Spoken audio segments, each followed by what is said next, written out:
Alors, bonsoir à tous. Merci vraiment d'être aussi nombreux. On espère que tout le monde a pu à peu près rentrer dans notre aquarium ciné-café. Du coup, c'est un peu un exercice un peu nouveau qu'on essaye ce soir avec Dominique Pinon. Je pense qu'on peut commencer par l'applaudir et vraiment le remercier d'être venu.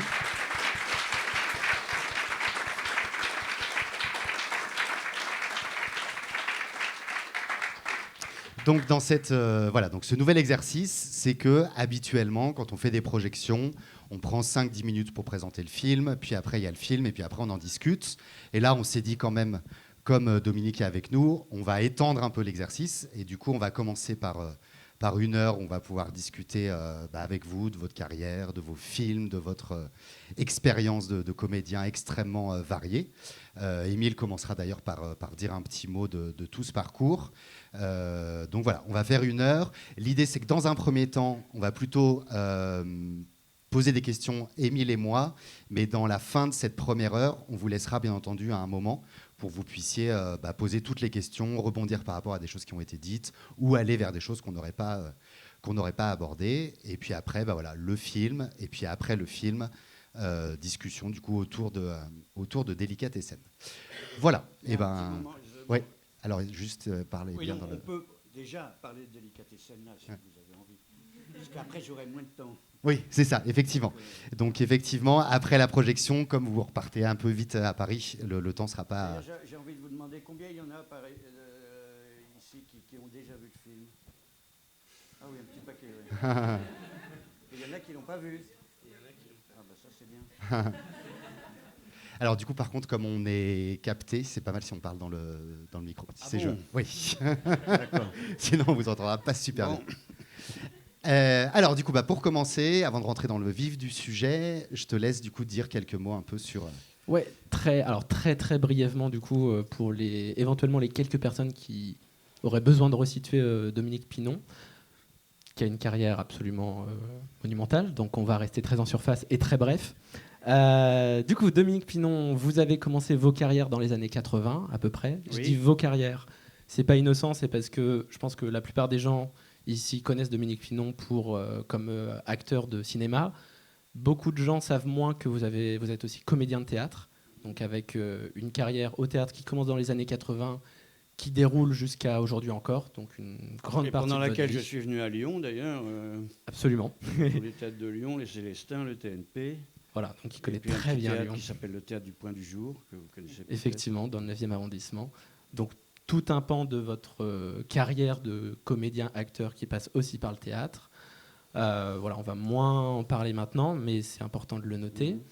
Côté cinéma, pareil, début de la carrière courant des années 80, notamment avec le film Diva de Jean-Jacques Benex, qui est votre premier long métrage au cinéma. Pendant cette même période, dans les années 80, vous rencontrez Jean-Pierre Jeunet et Marc Caro, si je ne dis pas de bêtises. C'est avec eux que va se dérouler une grande partie de votre carrière, et en tout cas Délicatessen, dont on va parler après, 10 ans plus tard, dans les années 90, qui est le premier film de Jean-Pierre Jeunet, qui pose un univers et qui pose un acteur au milieu de cet univers, Dominique Pinon, du coup. Oui, juste un petit mot à ce propos, c'est que en fait, c'était pas le premier film qu'ils avaient en projet de faire, c'était La Cité des Enfants Perdus qu'ils voulaient faire d'abord. Et puis comme ils étaient tout jeunes cinéastes et que voilà, c'était dur de trouver l'argent pour tourner ce film, ils se sont dit on va tourner un film qui se passe en huis clos avec des acteurs inconnus qu'on connaît pas, que ça coûtera moins cher. Et puis donc ils ont fait Délicatessen. Et dans Délicatessen, au départ, moi je devais faire le rôle que vous verrez dans le film, qui est joué par Tiki Olgado, qui est un acteur qui nous a quittés il y a quelques années. Et puis au bout d'un moment, il manquait le rôle principal là, du clown. Et donc, ils m'ont fait passer les essais pour ça. Et c'est comme ça que... Voilà. Et c'est comme ça que vous êtes révélé, on peut le dire d'une certaine manière, auprès du grand public en tout cas, début des années 90, et que commence votre collaboration vraiment avec Caro et Jeunet, puisque vous allez apparaître dans absolument tous les films de Jean-Pierre Jeunet depuis Délicatessen jusqu'à Big Bug l'année dernière, si je ne dis pas de bêtises. Oui, enfin ça c'est vraiment un clin d'œil. Hein. Ouais, bien sûr. Mais il faut noter que vous avez toujours une apparition. Il ne faut pas cligner de l'œil. C'est ça, pas exactement. Mais du coup, carrière dans le cinéma pareil, début des années 90, dans les années 80, avec Jeunet dans les années 90 jusqu'à aujourd'hui. Mhm. Et justement, donc il y a eu plein d'autres choses à côté de ça. Si on doit résumer Dominique Pinon, ce qui est absolument impossible, du théâtre, du cinéma, également des livres audio, également des web-séries, des séries, de l'international. Concernant les séries, vous apparaissez dans la saison 2 d'Outlander. En avant-première, on peut le dire ou pas du coup? Allez, on va le dire, mais il ne faut pas le répéter. Hein. Alors, ne le répétez pas. Parce que j'ai tourné comité. dans la saison 2 de Outlander, donc en Écosse, là, et puis c'était en 2016. Ouais. Et alors après, saison 3, saison 4, sans moi, saison 5, sans moi, saison 6, sans moi. Et là, saison 7, je ne sais pas, 6-7 ans après, ils me rappellent. Et ils ne savaient pas si j'étais mort ou vivant. Et ils m'ont demandé voilà, de réapparaître à la fin de la saison 7. Peut-être, éventuellement, en général, ce genre de cas, c'est pour annoncer un peu que voilà, je vais peut-être apparaître un peu plus, ou dans un spin-off, comme on dit. Parce que je sais que la romancière a écrit justement une prolongation de ça, mais centrée sur mon personnage. Donc voilà, Dominique Pinon reprend du service dans Outlander.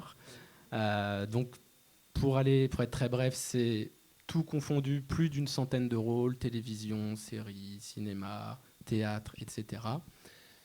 Mais nous, comme on va projeter donc Délicatessen juste après, on a eu envie quand même, puisqu'on ne peut absolument pas parler de tout, de se concentrer un peu sur cette période, ce début de carrière de Jean-Pierre Jeunet, et de se focaliser sur son univers, et surtout comment vous, Dominique Pinon, vous prenez place dans cet univers, comment ça a influé sur votre jeu d'acteur, sur votre relation avec l'actorat, avec Jean-Pierre Jeunet, etc. Du coup, ça nous semblait bien pour vaguement structurer l'échange, de parler du coup de ces rôles fondateurs, on va dire, et donc ces premiers rôles que vous avez joués avec Jean-Pierre Jeunet et Caro, à savoir donc dans Délicatessen, dans La Cité des Enfants Perdus, et dans Alien 4, c'est le 4e, qui est le film à l'international, du coup, pour ceux qui ne le savent pas. Et dans Le Long Dimanche de fiançailles, et après dans tous. Et dans Amélie Poulain. Et absolument etc. dans également tous. Mais on s'est dit, on va essayer de commencer de s'attarder le plus possible sur les 3 premiers et dérouler à partir de cela. Alors, quand même, comme on va diffuser Délicatessen, on s'est dit peut-être le garder plus ou moins pour la fin. Oui. Et on avait envie d'attaquer avec ce qui nous semblait, à notre sens, cristalliser quand même tout l'univers de Jean-Pierre Jeunet et de votre performance dans cet univers, à savoir La Cité des Enfants Perdus, parce que ça pose les bases de cet univers-là. Et en plus, dans ce film, vous avez non pas un rôle important, non pas 2, mais 5, 6, 7, je ne saurais même pas dire. Donc c'est quand même une vraie belle leçon de cinéma et d'actorat. Donc on s'est dit qu'on allait commencer par ce film-là, un peu pour dérouler les choses. Et pour les personnes éventuellement qui n'ont pas vu le film, du coup on a un petit extrait comme ça qui va vous montrer Dominique Pinon sous toutes ses formes. L'extrait dure 1 minute, mais comme ça vous remet dans l'ambiance et puis on va pouvoir un petit peu dérouler à partir de ça. Ouais. On est bon ? Et c'est parti. Et lançons le premier extrait de pour vous. La Cité des Enfants Perdus.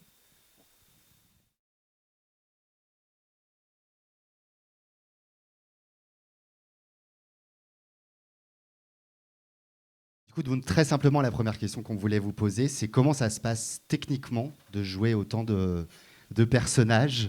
Vous avez dit le mot, c'est techniquement, c'était un casse-tête absolu, parce que j'étais, je sais pas, qu'on tournait ça en 94, quelque chose comme ça, 94. Oui, c'est ça sort en 95. C'était les premières fois qu'on faisait comme ça du clonage d'acteurs, parce que je joue donc un personnage qui est cloné. Voilà, il y a l'original, il y a le vrai, et puis il y a ces 4 clones. Donc c'était moi qui faisais les 5, quand on était 5. Enfin, ouais, je crois que ça fait à peu près 5, ça. Vous étiez 5. Alors c'est ça prend des plombs parce que ça, comment dire, il y avait des gens qui faisaient mes doublures. Et on répétait chaque scène. Là, il n'y a pas de dialogue, mais en plus, quand il y a du dialogue, c'est encore plus compliqué. Et quand il y a contact aussi, parce qu'il y a une scène où je me donne des claques. Ouais. Et ça a été une journée de tournage pour eux, 1 minute de... Et en fait, donc il y avait des doublures qui faisaient la scène à 5. Et après, un par un, je faisais un par un, en m'imaginant l'imaginant, mais j'avais rien, quoi. J'avais personne. Donc voilà, c'était c'est vraiment du bricolage. Et puis il y avait une espèce de parano sur plateau parce qu'entre chaque prise, il fallait absolument pas que la lumière bouge d'un poil. Sinon tout était foutu, quoi. Donc dès qu'il y avait quelqu'un qui tapait dans un projecteur, c'était la catastrophe. Mais voilà, ça s'est fait comme ça, du bricolage. Alors maintenant, ça se fait beaucoup plus facilement. Oui, parce que là, c'est vraiment matériel. Enfin, il n'y a pas de numérique, il n'y a pas de fond vert, il n'y a rien de tout ça à cette époque-là, quoi. Oui, il n'y a pas d'effet numérique ou je sais pas quoi. Voilà. Ouais. C'est fait à la main, quoi. Ouais, c'est ça. Ouais. Et effectivement, il y a 2-3 fois où on se demande vraiment comment c'est possible. Parce que des fois, on voit effectivement des bouts de pied où c'est censé être un de vos personnages, mais effectivement, la scène où vous vous battez entre vous, c'est... Puis moi, je me demandais aussi en termes de jeu, en fait, comment... Parce que à la fois, vous êtes des clones, donc il faut être un peu tous les mêmes et un peu, je sais pas dans quelle mesure vous étiez dit, il fallait qu'il y ait des personnalités un peu différentes. Si la technique était bonne, pour moi, ça allait, quoi. Parce que... S'il fallait en plus, de toute façon, c'est des clones, donc c'est les mêmes, quoi, c'est les mêmes. Donc il n'y a pas de travail psychologique à faire dessus. Non, c'était très, très technique. Voilà. Et rigolo ou... Oui, rigolo, oui. Enfin, rigolo si on pensait au résultat, parce que des fois, c'était... C'est un peu... je me demandais ce que je faisais, quoi. Parce que je parais dans le vide, Et du coup, quand vous avez vu le film après, vous avez enfin découvert ce que... J'étais épaté par le résultat, oui. Carrément. Parce que du coup, effectivement, c'est quand même un film très ambitieux, à la fois du côté de ses clones, mais en termes d'univers, de décor, de tout ça. Et du coup, on se demandait un peu... Ça devait être un Barnum, ce tournage. Enfin, ça devait être... on était installés... les studios, à l'époque, je crois qu'ils n'existent plus, les studios à Arpajon. Il y avait un grand studio où il y avait une mer artificielle, il y avait le port, il y avait tout ça.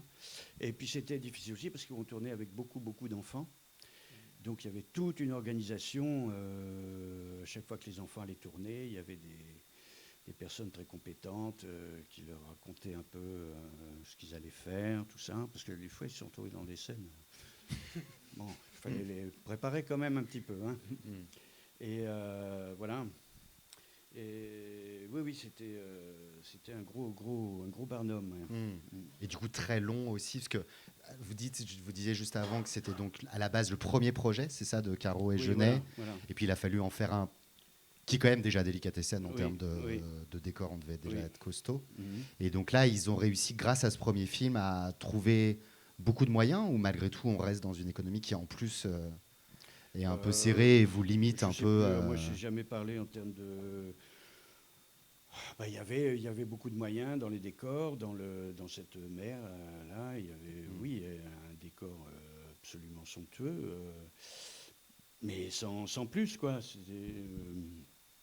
Alors ils avaient dû trouver un petit peu plus de moyens grâce au succès de Délicatessen. Mais ça restait quand même un tournage qui s'est étalé sur 16 semaines, un truc comme ça. Voilà.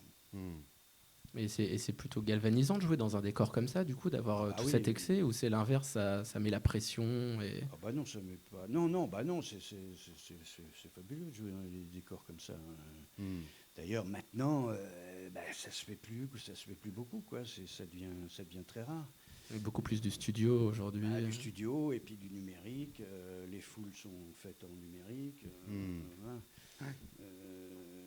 Alors qu'à l'époque encore, on faisait tout en vrai, quoi. Il y a des séquences qui vous ont particulièrement marqué, justement, en termes de jeu ou de dispositifs, au-delà du moment des 7 clowns, ou des 5 ou 7, mais je sais pas, je me souviens de toute la fin du film où l'original essaie de tout faire péter. Ah oui. Où du coup, je m'imaginais que là, ça devait être quelque chose. Je suis attaché à un pylône. Là, ouais, voilà, c'est ça. Oui, je suis resté pas mal de temps attaché à ce pylône tout le temps du tournage. Non, moi, ce qui m'a le plus frappé, parce que j'étais là quand ça s'est tourné, c'est la scène où tous les enfants rentrent dans la coque d'un espèce de vaisseau où il y a tous les cyclopes. Ah oui, l'espèce de secte. Il y a tous les cyclopes avec leur œil comme ça. Et quand les enfants rentrent, les cyclopes faisaient tous Il y en avait 200 qui faisaient comme ça. Je me dis, les mômes, ça valait trop m'affliger la vie, quoi. Mais bon, ça a été. On les a bien préparés. Voilà. C'était très impressionnant. Ouais. Ouais. Parce qu'effectivement, c'est un film très atypique. On trouve dans les années 90 où le cinéma français est quand même assez réaliste, voire naturaliste. C'est plutôt des histoires voilà, réalistes, quoi. Et là, on se retrouve avec un univers extrêmement visuel, extrêmement fantastique. Et du coup, ça avait été reçu comment? Ça a été un beau succès ou est-ce que la critique a souligné le truc Après un premier film à succès, on a dit Délicatessen, donc on les attendait au tournant. Donc c'est passé à Cannes en ouverture, mais ça n'a pas été bien reçu du tout. D'accord. Mais sinon, c'est un film qui surtout, je crois, qui a marqué international, quoi. C'est grâce à ça et à Délicatessen que Jean-Pierre a pu faire Alien derrière. Parce que les Américains ont vu, ils ont vu donc Délicatessen, ils ont vu La Cité des Enfants Perdus, ils ont vu le budget, ils se sont dit ah, putain, il fait des films comme ça avec si peu d'argent. Donc voilà. Et du coup, c'est le dernier, si je me trompe pas, le dernier film où il y a vraiment Jeunet et Caro. Jeunet et Caro. Et où on sent énormément la patte, effectivement, de Caro.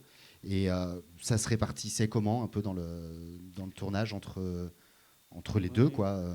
Disons que Jean-Pierre Jeunet est plus avec les comédiens. Je travaille beaucoup plus avec lui en amont et puis pendant le tournage. Et Marc est beaucoup plus disons, peut-être un directeur artistique. Ouais. Il est c'est un très très très grand dessinateur. Il a conçu, par exemple, dans Alien, c'est lui qui a conçu ma chaise roulante là, spatiale. Ouais. Voilà, il s'occupe de choses comme ça. Mais sur le tournage, ils étaient toujours tous les deux. Hein, et puis, à la fin d'une prise, ils se regardaient. Bon, s'ils ne disaient rien, c'est que ça allait. Voilà. Ouais. Mais disons que je dirais que la différence entre les deux, c'est que Jean-Pierre est beaucoup plus tourné vers la comédie, alors que Marc, c'est quelqu'un qui vient un peu de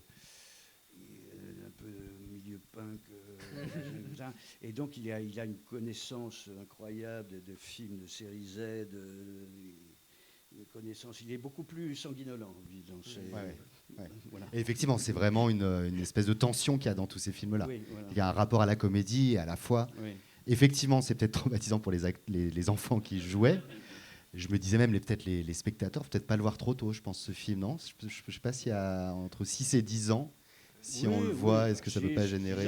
C'est l'âge des contes de fées. Les contes de fées, c'est aussi c'est très cruel aussi. Oui. Ouais. On parlait d'Alien, on va peut-être... je suis le maître du temps. Carrément, vas-y. Non, mais parce que très bonne transition. On parlait d'Alien, donc le film qui suit, le film international, le film budget américain avec Sigourney Weaver, etc.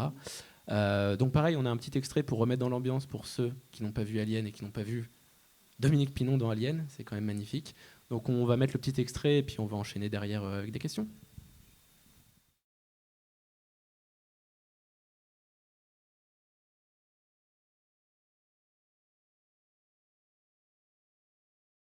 Insoutenable pour ceux qui n'ont pas vu le film.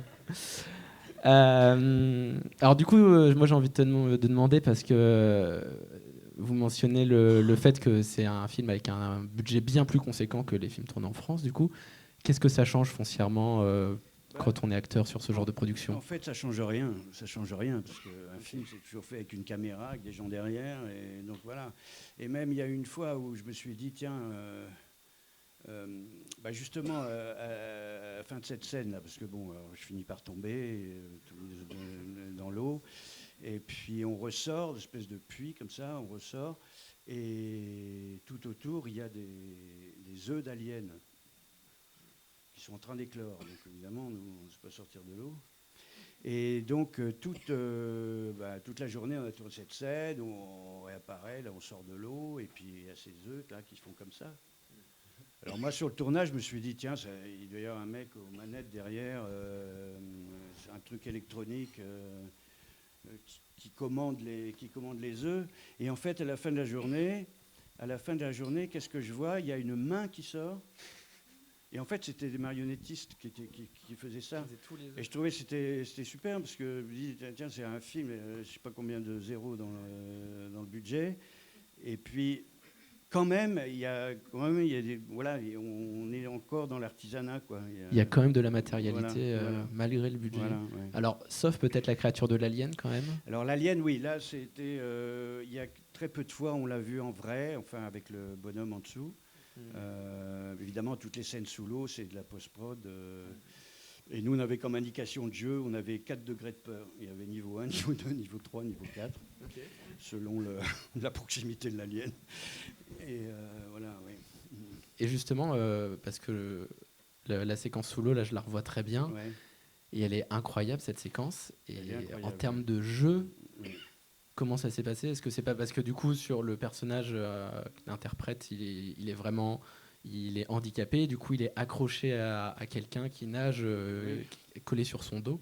Donc ça a dû être impressionnant. Ça, c'est la première scène de tout le film qu'on a tourné. Et cette scène-là, ça a duré 10 jours de tournage.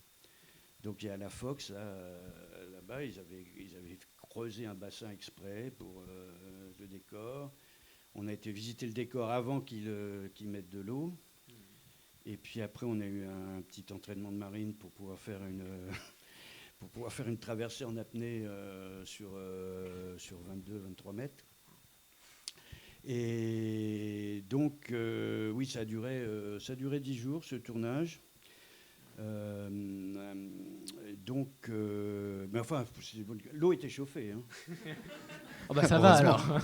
Tout va bien. On est à Hollywood quand même. Ouais. Mais alors c'était, alors tous les matins, c'était le grand briefing, tous les conseils de sécurité, etc.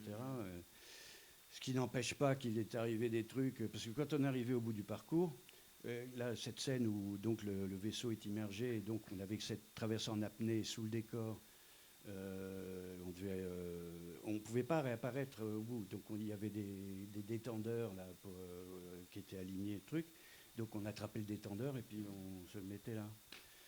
Et puis c'est tellement bien briefé machin qu'un jour il n'y avait pas d'air dans le détendeur. Je suis remonté, mais alors à toute vitesse. Bah, le degré de peur là, c'est bon, il est niveau 4 Oui, du coup, j'imagine. Pas mal, ouais. Et on ne pouvait pas reprendre, si on faisait la prise, on ne pouvait pas revenir à pied sec. Il fallait refaire la traversée en arrière parce qu'il y avait trop de bordel de lumière, de machin.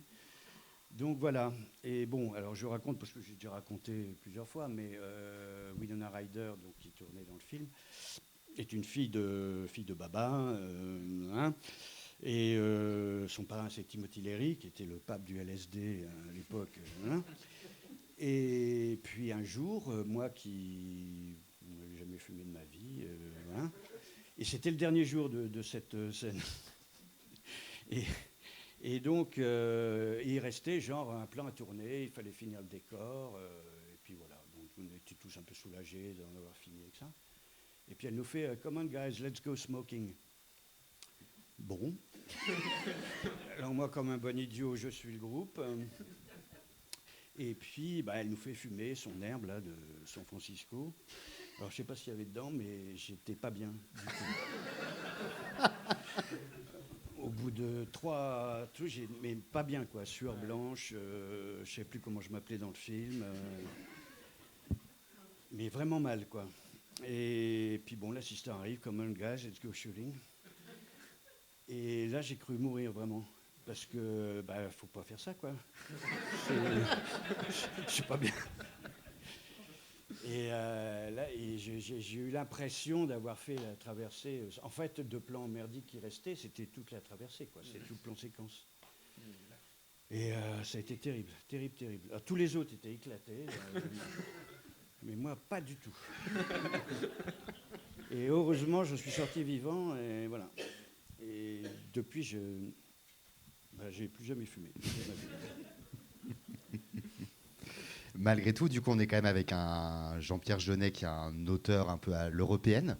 Et du coup, il se retrouve dans cette grosse machine américaine. Du coup, j'imagine que l'un des enjeux, c'est de réussir à garder un peu son identité. Oui, mais ce qui était très très dur pour lui, c'est que quand il lui a proposé le film, il ne parlait pas un mot d'anglais. Ah, donc ça en plus. Il a même dit comment je vais diriger des acteurs, moi je ne parle pas un mot d'anglais. Bon. Mais quand même, c'était Alien, donc il a réfléchi à la question. Alors, pendant je ne sais pas combien de mois, il a eu un monsieur Berlitz là, qui venait chez lui tous les matins. Et puis, finalement, il s'est pas mal démerdé parce qu'il a eu, il avait une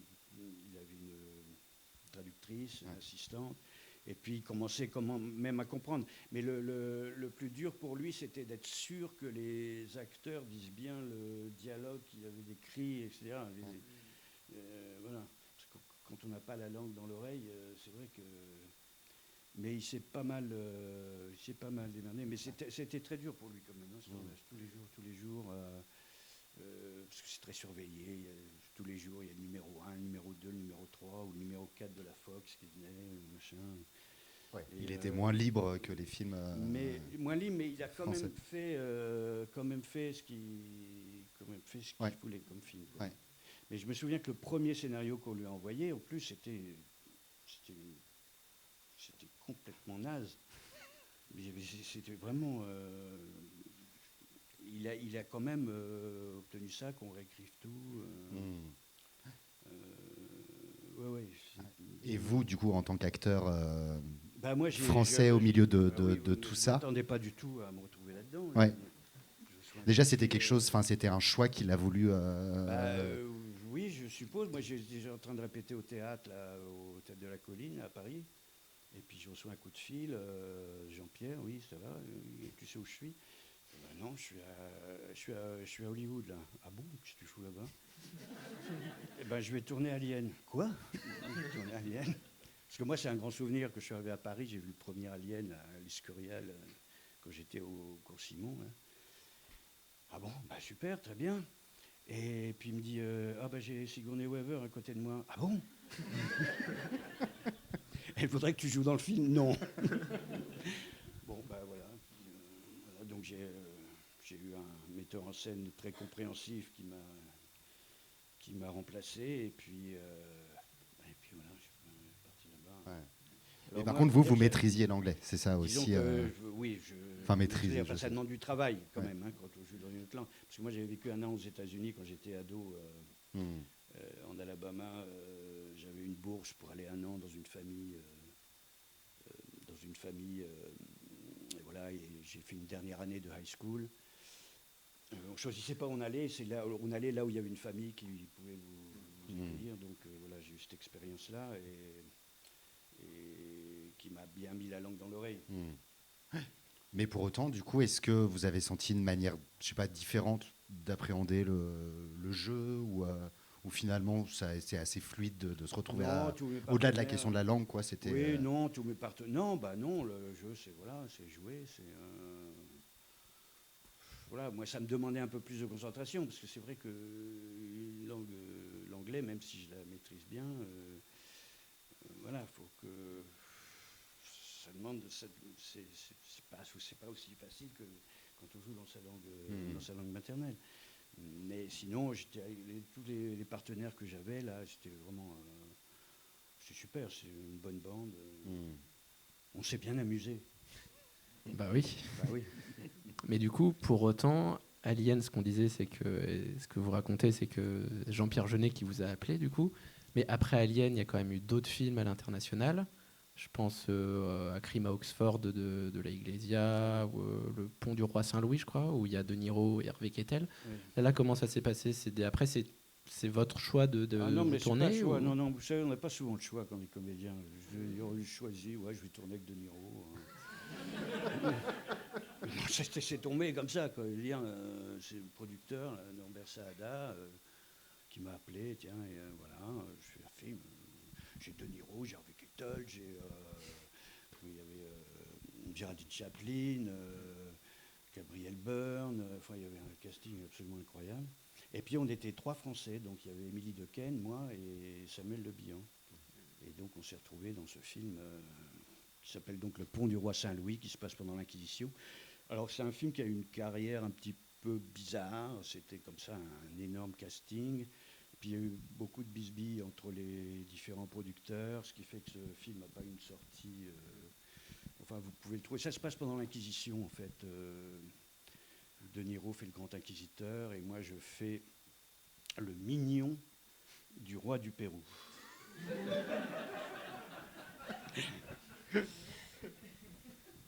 Oui, Murray Abraham, il y avait aussi, je ne sais pas si vous voyez qui c'est, Murray Abraham. Oui. Voilà, mais non, c'est. Bon, parce que finalement, quand vous faites 2-3 films comme ça, en anglais, après, on pense à vous, c'est vrai qu'on est sur la liste des acteurs français pouvant jouer en anglais. Pouvant œuvrer en anglais, oui. Mm. Ce qui m'a amené aussi à faire les trucs que je fais maintenant. Je tourne dans des séries anglaises. Du coup, vous aimez bien circuler comme ça oui, entre les deux Ah bah oui. Alors du coup, on va revenir là pour le coup à la France de la France, puisque voilà, on a vu La Cité des Enfants Perdus, Alien, et donc là, on va commencer à se rapprocher de Délicatessen, et on s'est dit qu'on ne voulait pas forcément montrer d'images de Délicatessen avant, pour que vous ayez vraiment le plaisir de revoir, visiblement en bonne partie, le film. Mais par contre, avant Délicatessen, il y avait eu un premier projet qui a peut-être sans doute participé à la réalisation de Délicatessen, qui est un court-métrage qui est devenu quand même assez culte, qui s'appelle Foutaise, et où alors là, vous avez le rôle principal mais quasiment unique, les autres sont plus des figurants. Donc voilà, on regarde un petit extrait et comme ça on va pouvoir aller petit à petit vers Délicatessen.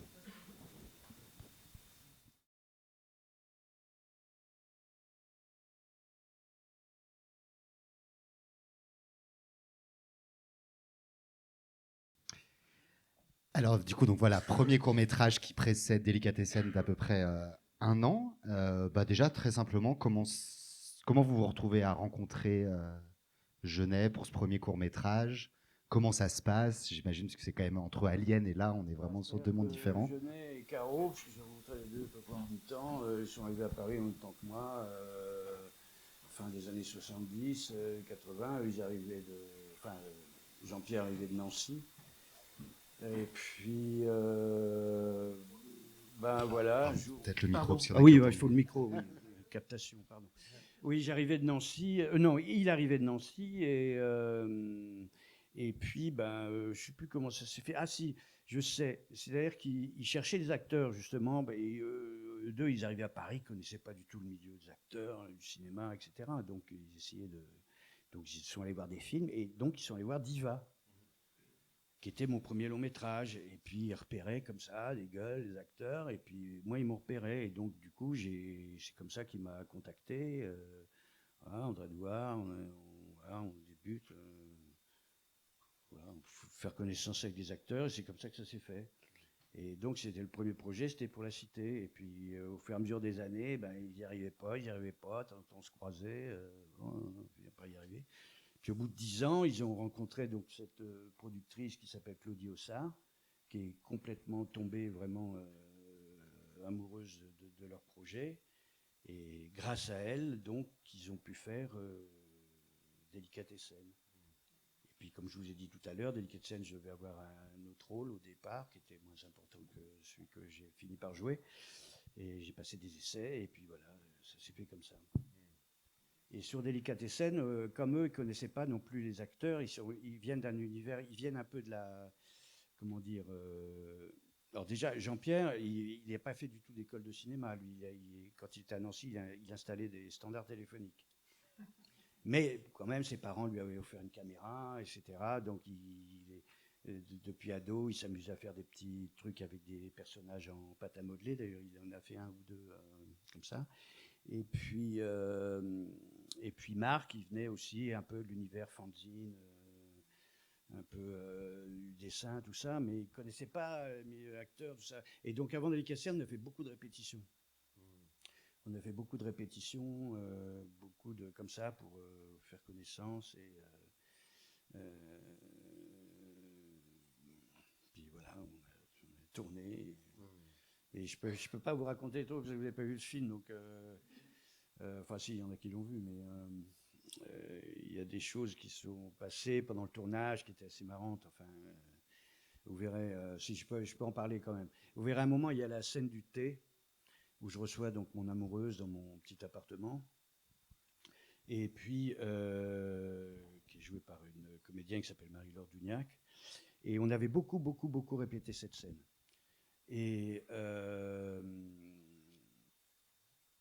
comment dire, on avait répété avec les places et tout, là tu t'assois là, on serait cadré comme ça, machin, tout. On avait tout répété exactement. Et puis, donc, arrive le jour du tournage, on répète 1 ou 2 fois avant de tourner. On tourne une prise, 2 prises, puis on voit que Jean-Pierre n'est pas très bon. Et puis, pour provoquer un truc, il m'a dit, juste à moi et au cadreur, il m'a dit, au lieu de t'asseoir là, tu vas t'asseoir là. Ce qui a créé, vous verrez la scène, hein, pourquoi, etc., mais ce qui a créé chez ma partenaire une espèce de vraie panique, parce qu'il lui avait dit en même temps, s'il se passe quelque chose, vous continuez de tourner, hein, parce que bon, ça coûte cher le cinéma, donc il ne faut pas vous arrêter, même s'il se passe quelque chose, un truc. Donc, donc elle a eu une vraie panique. Vous verrez la scène, parce que juste au moment, je lui dis, asseyez-vous là, il fait, ah bon, et, et finalement, c'est cette prise-là qui a été gardée.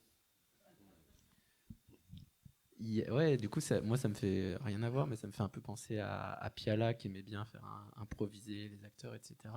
Je me demandais juste, est-ce que vous trouvez justement, parce qu'il y avait vraiment une très belle inventivité dans ses premiers films, dans les décors, dans la mise en scène, mais aussi dans la manière de faire jouer les acteurs, visiblement. Est-ce que vous trouvez que c'est quelque chose qui a changé, qui a évolué avec le temps, ou qui est encore présent dans le cinéma français actuellement, ou pas du tout? Oula, selon votre avis. Ou disons plus simplement déjà comment il dirige en fait. Le cinéma se fait plus de la même façon, de toute façon. Jean-Pierre, il peut plus tourner comme il tournait avant. Lui, il lui faut du temps, il a une expérience sur une série dont il avait tourné le pilote. Puis il aime bien avoir la maîtrise du casting, de tout, quoi. Alors que là, le pilote, c'était l'Américain qui avait proposé de diriger ça, mais en fait, il dirigeait rien du tout. Tout ce qu'il avait à faire, c'était moteur et couper. Sinon, les acteurs lui étaient imposés, donc il n'était pas très heureux. Lui, c'est vraiment un artisan, il aime bien faire les choses, voilà. Et puis travailler, il travaille toujours un petit peu travailler avec les mêmes gens. Voilà. Mais bon, alors, si je vous parle du cinéma français, je suis pas tellement. Donc, non, mais je fais toujours des très bons films. Mais c'est vrai qu'on peut plus retourner des films comme ça, quoi, de cette façon-là. Et en tant qu'acteur, vous le ressentez aussi cet acteur, moi, c'est toujours un peu la même chose. Hein. Moi, donc je peux jouer. Parce que j'ai la chance de faire un métier où on joue. On ne travaille pas, on joue. Donc, moi, ça va, je suis toujours heureux. Et ben, on va peut-être passer à la dernière étape avant de voir ou revoir Délicatessen, à savoir, voilà, est-ce que vous avez des questions diverses et variées sur Délicatessen ou sur d'autres choses qu'on s'est dit? Ce qui compte, c'est la première question. Après, tout roule. Et ben, on en a déjà une. Super. Bonjour. Ouais. Ah oui, pas de répit. Ah non, pas de repos. Oui, oui. Oui. Et puis, une petite question, une petite question qui me hante, parce que je trouve que Jean-Pierre Jeunet, avec Benex, Terrasse, c'est un peu une génération. Oui. Ils ont quand même une mauvaise presse dans la cinéphilie française. Ils ont toujours été quand même assez. Ah bah ça a été toujours, j'ai toujours jeûné. Jean-Pierre a été invité dans toutes les écoles de cinéma du monde entier et jamais n'a été invité à la FEMIS. Je ne sais pas pourquoi on a ce mépris C'est pas, je sais pas. Oui. Je ne sais pas pourquoi, alors qu'il a un certain succès populaire. Oui. Moi, personnellement, j'aime beaucoup, mais il y a une espèce de. Il fait partie là, de ceux dont on parle. Benex, c'est encore pire. Oui, Benex aussi. C'est encore pire. Alors, je ne sais pas s'ils viennent sortir du film, Benex, mais je trouve ça très dommage parce que c'est vraiment quelqu'un qui existe dans le cinéma français. Bon, Jean-Pierre, il a l'âge qu'il a déjà, donc voilà. Mais Bah oui, c'est comme ça, mais je peux rien dire là-dessus. J'ai jamais compris non plus. Oui, oui, oui, oui. Au Carax, oui, il avait se débrouiller quand même. Oui, oui, oui. Non, non, mais Jean-Pierre, je sais qu'il a un projet là. J'espère qu'il va le faire, mais oui, oui, ça a toujours été comme ça en France. Il y a pour le cinéma fantastique ou le cinéma un peu comme ça, ça a toujours été très difficile. Oui, ce qui rentre un peu dans le cinéma de genre, qui a toujours été un peu minoritaire en France, Ouais, qui revient peut-être un peu plus là avec ouais, Julia Ducournau. Enfin, il y a une espèce de oui. vague comme ça de cinéma de genre très différent de Jean-Pierre Jeunet. On n'est pas sur du fantastique, mais ouais. Est-ce qu'il y aurait d'autres questions? Oui, allez-y. Oh, bah là, oui, mais là, on revient au théâtre. Là. Je suis pas tellement le. Bah oui, Valère Novarina, c'est quelqu'un aussi, c'est comme Jeunet, mais au théâtre, quoi. C'est quelqu'un dont j'adore l'univers et voilà, le théâtre. Oui, oui, c'est très physique aussi. Oui. Très physique, et puis ça fait travailler beaucoup le ciboulot et la mémoire. Oui, c'est toujours des, comment dire, des expériences fortes. Voilà. Non, on s'amuse beaucoup. À partir du moment où c'est fixé, bon. Mais on a beaucoup d'angoisse aussi, parce que dès qu'on lit le texte la première fois, on se dit oulala, on ne va jamais y arriver. Et puis on finit par y arriver. Voilà. D'autres questions, d'autres réactions? Oui. Non, non. Enfin si, bon, on a tous envie d'écrire, mais bon, je suis un peu flemmard, enfin, j'aime bien être pris en main. C'est bien le métier de comédien, mais voilà, on dit tu te mets là, tu dis ça.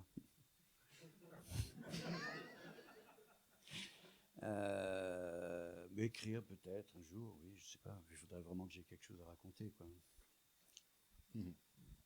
Je crois qu'il y avait une main aussi là.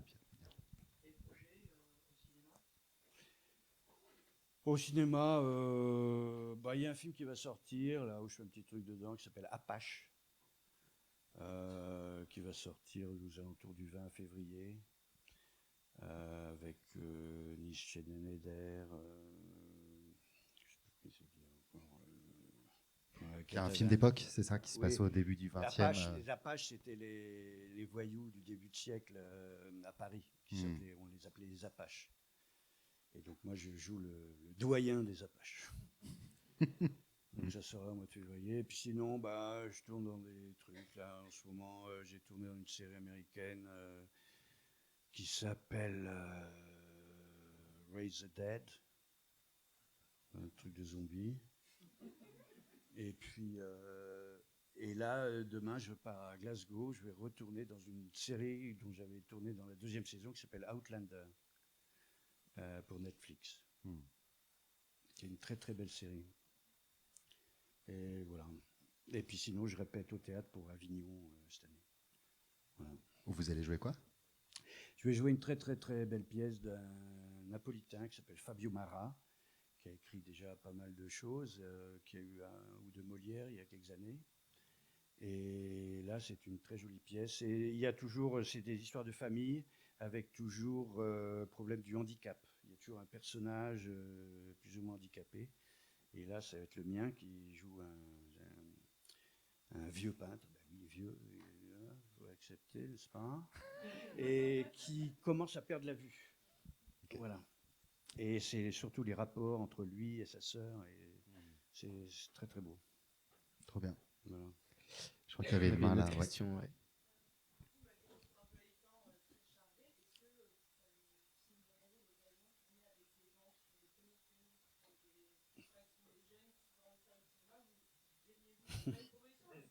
Bon. Oui, bah oui, bien sûr, bien sûr. Bon, j'en fais de moins en moins, mais ça m'arrive encore de temps en temps. Mais il faut vraiment que ça me plaise, que je vois quelque chose derrière, quoi. Oui, oui, ça peut m'arriver, absolument. Voilà. Il y avait une autre question par là, je crois, non? Ou non? J'ai cru voir une main se lever. Est-ce qu'on a encore éventuellement une ou deux dernières questions? Ouais. Ouais.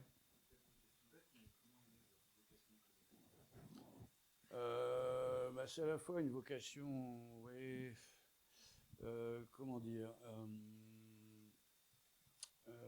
c'était souvenir de théâtre. En fait, je suis allé voir. C'était pourtant chez les curés. J'étais à Amiens. Et ce sont les curés qui m'ont emmené voir quand même à la Maison de la Culture d'Amiens, fin de partie de Beckett. Et cette pièce m'avait mais absolument, elle m'avait marqué, quoi. Je me disais, tiens, mais c'est une façon de voir la vie, une façon de. Et ça m'avait vraiment, vraiment beaucoup marqué. Et puis, il y a ça, et puis il y a eu aussi toujours à la Maison de la Culture d'Amiens, j'ai vu Jean Le Poulain dans Le Bourgeois Gentilhomme. Et ça aussi, c'est un souvenir absolument magnifique. Et puis bon, j'avais un peu enterré ça, me dit de toute façon, comédien, comment on fait, hein, machin, bon. Et puis, mais ça m'avait quand même trotté dans la tête. Et puis bon, j'ai enterré ça, puis voilà, je suis allé, voilà, j'ai passé mon bac, je suis allé aux États-Unis, là, comme je vous l'ai dit tout à l'heure. Quand je suis revenu, je savais toujours pas quoi faire. J'ai fait une fac de lettres pendant 3 ans, qui ne me disait pas grand-chose. Et puis finalement, au bout d'un moment, j'étais au pied du mur. On dit bon, quand même que je fasse quelque chose de ma vie. Et puis voilà, ça m'est revenu. Et puis allez, je suis allé à Paris et puis voilà, j'ai fait comme ça. Sans savoir si, parce que c'est bien beau d'avoir la vocation, mais est-ce qu'on est vraiment fait pour ça? Est-ce que ça va fonctionner? Vas-y, cousine.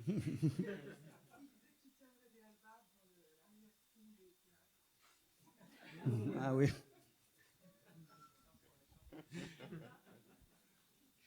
Non, mais mon père était très content, tu sais, que tu l'as vu que c'était. Bah oui, mais bon, c'est ça qui était. Oui, enfin bon. Est-ce qu'il y aurait encore une question? Non, et ben on va peut-être pouvoir passer à la projection de Délicatessen. Avant ça, est-ce que vous avez envie de dire quelques mots sur le film ou... Bah non, je crois que je vais vous laisser le plaisir de regarder ce film. Tous ceux qui ne l'ont jamais vu. Et puis pour ceux qui l'ont déjà vu, ben, j'espère que ce sera encore un plaisir de le revoir. Voilà. Ok, et ben très bien. Et ben on vous laisse voir le film. Quelques mots après.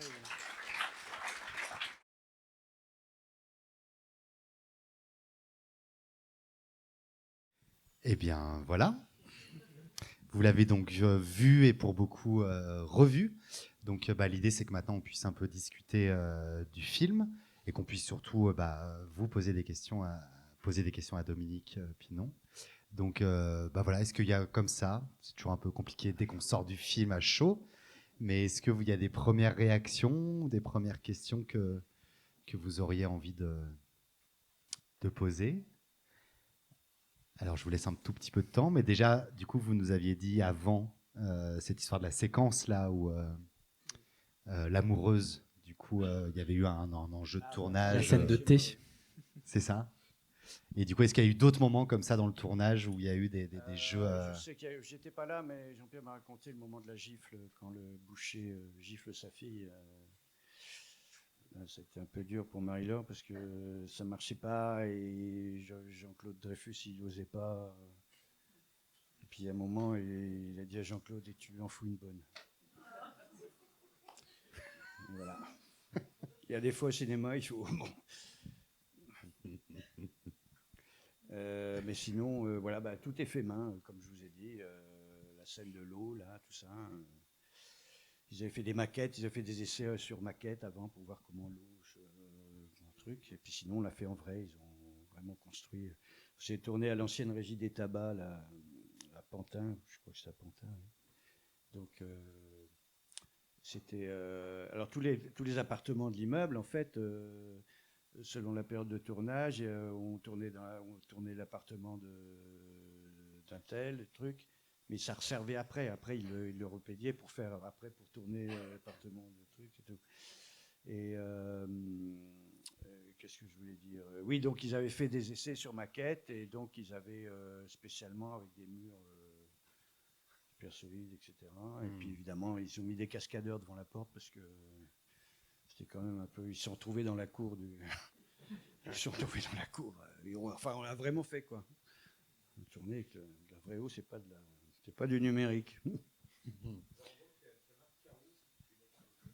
Oui, oui, je fais des égoutiers là. Oh, bah, il fait... Bon, non, c'est l'amusé de faire ça, oui, c'est l'amusé. Voilà. Comment? Si, il avait prévu de faire ce petit truc, oui. Vous aviez dit aussi avant qu'il y avait eu beaucoup de répétitions en amont avec les autres Oui, comédiens. oui, avec les autres comédiens, avec Jean-Claude Dreyfus, avec Karine Viard, tout ça. Voilà. Qui du coup permettait de caler beaucoup de choses, qu'après vous Oui, aviez de peu de caler temps de beaucoup tournage, choses, c'est ça et c'est le premier film, en fait, c'est l'un des premiers films où moi j'ai reçu le scénario, c'était un storyboard. Ah oui, C'est la d'accord. première fois que ça se faisait, quoi, avec les petits dessins, les répliques qui correspondaient aux dessins et tout, c'est très... Et du coup, le film déjà très était découpé, ouais. très préparé, voilà. Et du coup, le film a ressemblé très précisément Oui. au storyboard, Oui, quoi. vraiment. Ouais. Ouais, parce qu'on peut effectivement imaginer qu'avec autant de décors, on ne peut pas trop improviser Non. sur la mise en scène, quoi. Mm. Alors du coup, ceux qui l'ont revu, qu'est-ce que ça vous a fait de le revoir? Parce qu'on voit toujours des choses différentes. Est-ce qu'il y a des choses qui vous ont Tu n'as pas été trop déçu? qui vous ont marqué?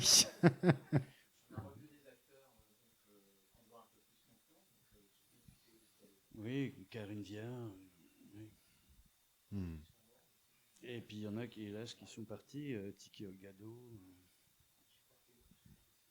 Non, Chiki. Oui.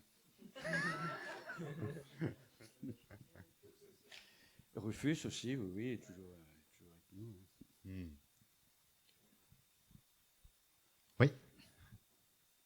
Vas-y. Oui, c'est toi. Oui. C'était au générique, là, c'est les clowns qui m'ont appris ça, les clowns qui s'appelaient les Cipolo. Et ils m'ont appris à jouer de la musique si musicale. Et puis c'est, je sais pas si vous connaissez un gars qui me fait marrer beaucoup, qui est vraiment, c'est un poète, il s'appelle Gustave Parking. Et c'est Gustave qui m'a appris pour les bulles. Parce que les bulles, en fait, il s'est avéré que sur le plateau, le jour du tournage, ça a été très compliqué. Parce qu'il faisait trop chaud et trop humide. Et il faut qu'il y ait vraiment une température idéale, machin. Et toutes les bulles, ça marchait pas. À chaque fois, ça pétait dès que je les faisais.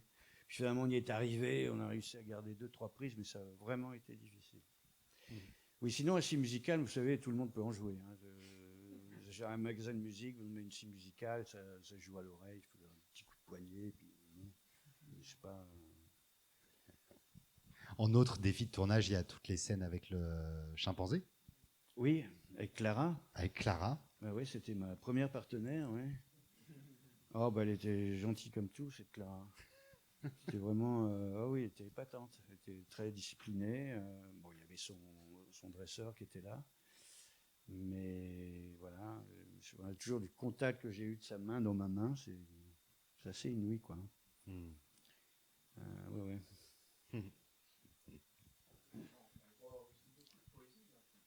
Oui, absolument, oui. Oui, puis ce mélange de l'univers de Caro et de Genet, quoi. Poésie et puis un peu noir, quoi. Ouais. Très noir, oui. Poésie grinçante. On a une question, ouais.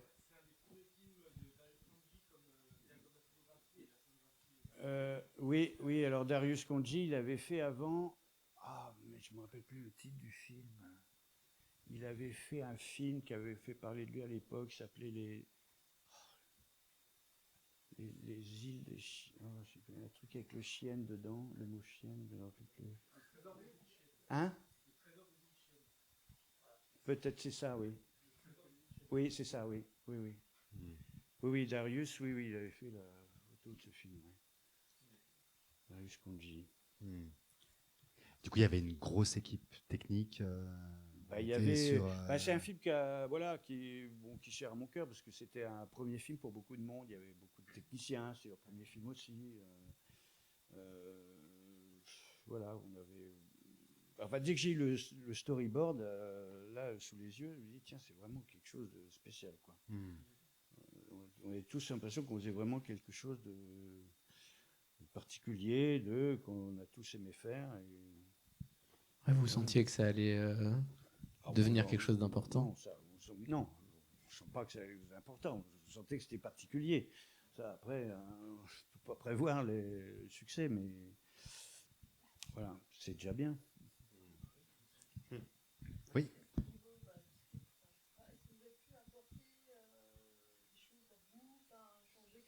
Bah, changer, non, pas vraiment, mais bon, inconsciemment, je me rappelle plus exactement comment on a tourné les scènes, etc. Mais il y a sans doute des choses que j'ai apportées, je me rappelle plus. Je ne saurais pas vous dire. Je saurais pas vous dire ce que j'ai apporté. J'ai apporté moi, mais voilà. Et du coup, le fait que vous soyez à faire votre premier film, entre guillemets, quoi, avec plein de guillemets, du coup, ça faisait qu'il y avait une énergie particulière dans ce Oui, tournage il y avait qui vraiment vous a... oui, oui, il y avait une énergie particulière. Puis on tournait comme si on était en studio, en fait, puisque les lieux, il n'y avait personne, quoi. C'est la régie des tabacs désaffectés là, de Pantin. Donc voilà, et on a eu une petite vie pendant 2 mois autour de ce tournage.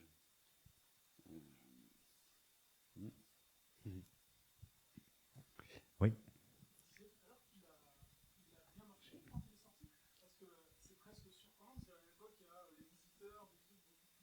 Non, non, c'est plus tard, les visiteurs. Ah, oui, beaucoup plus tard. Bah, à l'époque, c'était un ovni. Hein. Déjà, l'affiche, les gens ne comprenaient pas ce que c'était, qu'est-ce que c'est que ça, le truc. Et puis, il a marché au bout d'un moment, et puis surtout en Europe, quoi. Alors, il y a un pays où ça n'a pas marché, on s'est toujours demandé pourquoi, c'est la Suède. Je sais pas pourquoi. Mais sinon, c'est vrai que ça a eu du succès partout. Donc c'est un film que vous avez beaucoup accompagné Oui, justement dans oui, plein de pays. oui, oui. Enfin, pas trop, parce que moi, j'étais pris au théâtre, puis j'ai pas pu aller dans pas mal. J'ai pas pu aller au Japon, par exemple. Parce qu'ils m'ont raconté qu'au Japon, c'était très particulier. Dans quel sens? Bah, dans le sens où les Japonais ne réagissent pas beaucoup. Ah, Ce qui ne veut pas dire qu'ils n'ont pas aimé. Et là, du genre, il y avait eu, je sais pas, un petit rire dans toute la projection. Et après, on a expliqué à Jean-Pierre Day, ça veut dire qu'ils ont beaucoup aimé, quoi.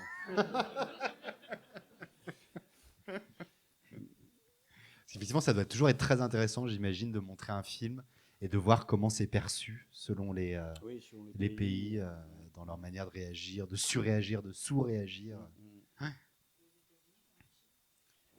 Je sais plus. Enfin, oui, c'est connu aux États-Unis. Marché, bon, peut-être pas au niveau d'un gros. C'est les deux, quoi. C'est la Cité des Enfants Perdus des KT5 qui ont fait que. D'autres questions éventuellement? Ou des réactions? Donc là, c'est le premier film, si je ne me trompe, où vous êtes acteur. Enfin, l'un des premiers films où vous êtes acteur principal. Oui, oui. Plus ou moins, quoi. Oui. Et du coup, ça change quoi dans le rapport au film, dans Ça change rien. le jeu Ça change rien. Donc, au départ, comme je l'ai dit tout à l'heure, je devais faire le rôle de Tiki Olgado. Celui qui s'ouvre dans les capotes, là. Et puis, je sais pas, ils ont eu un problème pour trouver le rôle du clown. Et puis, finalement, ils m'ont dit, oh, bah tiens, tu veux pas essayer? Je posais les essais, puis finalement, je me suis retrouvé avec ce rôle. Voilà. Mais le rôle principal, je n'ai jamais fait de différence, moi. Je veux dire, c'est aussi... c'est pareil pour moi. Une fois que vous êtes devant la caméra, ben voilà, il faut faire croire à votre personnage. Pareil, quoi. C'est juste qu'on est là plus longtemps, quoi. C'est juste qu'on est là plus longtemps, on gagne un peu plus d'argent, voilà. Mais... ouais.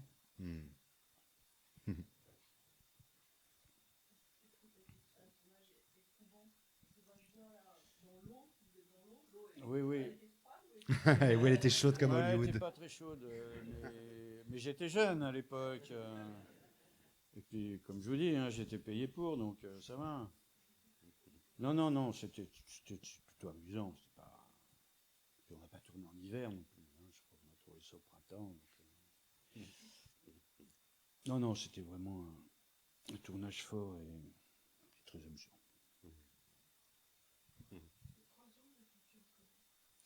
Les 3 jambes, il y a un bras qui ne marche pas. Si tu regardes bien, il y a les 2 jambes là. Il y a eu... Oh, je me rappelle plus.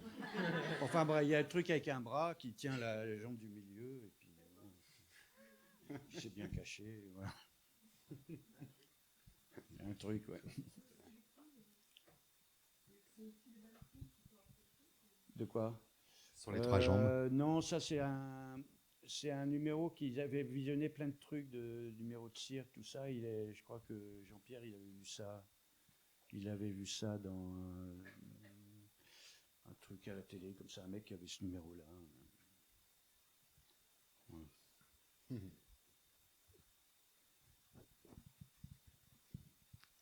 Quelques dernières questions ou remarques ? Alors les égouts, alors ça c'est le seul truc qui n'était pas du décor. Ils ont tourné sur la ville de Paris, là, les réservoirs, les catacombes de la ville de Paris. Ils ont tourné. Je sais plus. Je saurais pas. C'est le seul truc qui était vraiment pas fabriqué, quoi.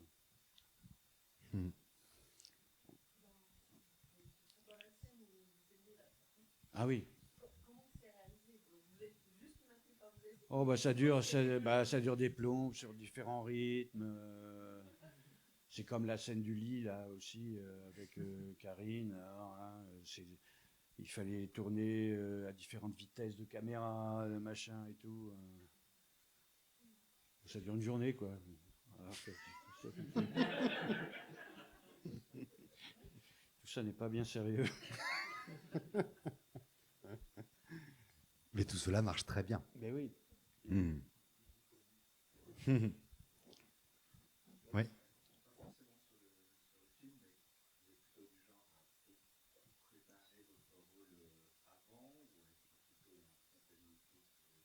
Je sais jamais si vous voulez dire, je préparais un rôle, je sais pas. Ça me travaille, oui, dans la tête. On lit le scénario, on se dit ah oui, je vais faire ça, je vais faire ça. Préparer, je sais pas, ça se fait petit à petit. Ça se fait, puis les costumes, d'un seul coup, on se dit tiens,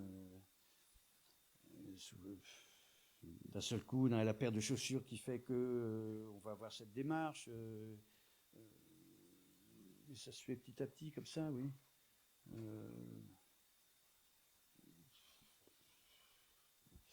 Oui, ça se fait petit à petit. C'est comme au théâtre, c'est pareil. On a des répétitions, il y a des trucs il y a des accidents, il y a des petits accidents qui arrivent. Il dit tiens, mais ça c'est bien, il faut le garder. Voilà. Et puis sinon, on est dirigé, quoi. On est dirigé, mise en scène. Ça se passe comme ça, tu te mets là, hein, machin. Bon, et puis on a une petite expérience d'acteur qu'on a chacun, savoir où est la lumière. Bon, mais chaque film, à chaque fois, c'est un nouveau truc, quoi. Ouais. L'heure tourne. Oui, et je vais rater mon train. Du coup, il y a un train qu'on va essayer de ne pas rater.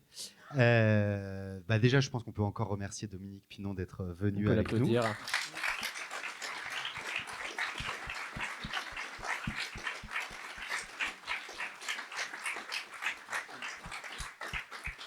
Du coup, le film de ce soir était dans le cadre du rendez-vous Effroyable Dimanche. Donc, une fois par mois, on montre des films Effroyable. plus ou moins horrifiques.